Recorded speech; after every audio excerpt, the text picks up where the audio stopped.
महानगरपालिकेने नुकतीच STP आणि डम्पिंग ग्राउंडचं रिझर्वेशन आचोळ्याहून हटवून गासला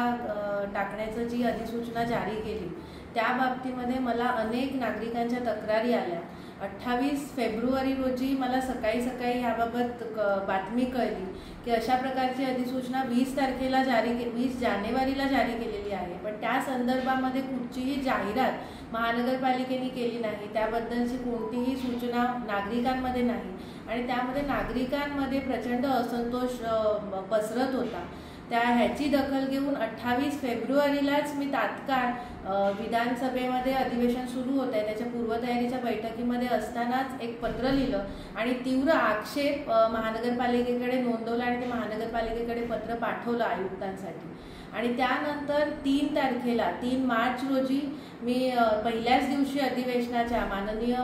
मुख्यमंत्री देवेंद्रजी फडणवीस यांची भेट घेतली आणि त्यांच्या लक्षामध्ये हा विषय आणून दिला की ज्या गोष्टीसाठी आचोळ्यामधल्या 41 बिल्डिंग तोडल्या गेल्या की STP आणि डम्पिंग ग्राउंडचं रिझर्वेशन त्या जागी आहे आणि ती जागा महानगरपालिकेला डम्पिंग ग्राउंड आणि STP साठी आवश्यक आहे, अशा प्रकारचे ॲफिडेव्हिट महानगरपालिकेने हायकोर्टामध्ये केलं आणि त्याची दखल घेऊन हायकोर्टाने त्या बिल्डिंग निष्कासित करण्याचा आदेश दिला। मात्र ते बिल्डिंग पाडल्यानंतर महानगरपालिकेने हे रिझर्वेशन हटवण्याचा जे काही प्रयत्न सुरू केले त्यामध्ये महानगरपालिकेच्या हेतूवर संशय निर्माण होतो आणि हे जागा कोणासाठी आता खाली करून देतात हा प्रश्न निर्माण होतो। तसं मी पत्रातही नमूद केलं होतं आणि हीच गोष्ट मी मुख्यमंत्र्यांच्याही लक्षात आणून दिली आणि माननीय मुख्यमंत्री देवेंद्रजी यांनी याची त्वरित दखल घेऊन त्यांनी तिथेच मला सांगितलं की हे अन्यायकारक आहे, हे असं होऊ देणार नाही। त्यांनी तिथे पत्रावर रिमार्क दिले आणि तशा सूचना त्यांनी ताबडतोब महानगरपालिकेला केल्या आणि त्यांच्या या त्वरित निर्णयामुळे आणि त्वरित जी त्यांनी ॲक्शन घेतली त्यामुळे आज महानगरपालिकेने पुन्हा एक पत्र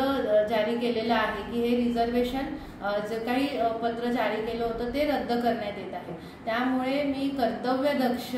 आणि लोकाभिमुख शासनाचे मुख्यमंत्री श्री देवेंद्रजी फडणवीस यांचे मनापासून आभार व्यक्त करते की त्यांनी लोकांच्या मनामध्ये असणाऱ्या असंतोषाची दखल घेतली आणि महानगरपालिका जो काही अन्यायकारक निर्णय घेत होती त्याला रोख लावली त्यांनी। त्यामुळे मुख्यमंत्र्यांचे संपूर्ण वसईकर जनतेच्या वतीने मी आभार व्यक्त करते आणि अशाच पद्धतीने लोकांनी जागरूक राहून लोकांच्या प्रश्नांवरती आवाज उठवण्याची विनंती मी सगळ्याच लोकांना करते आणि मी लोकप्रतिनिधी म्हणून नेहमी वसईकरांच्या सोबत राहीन ही ग्वाही देते। धन्यवाद।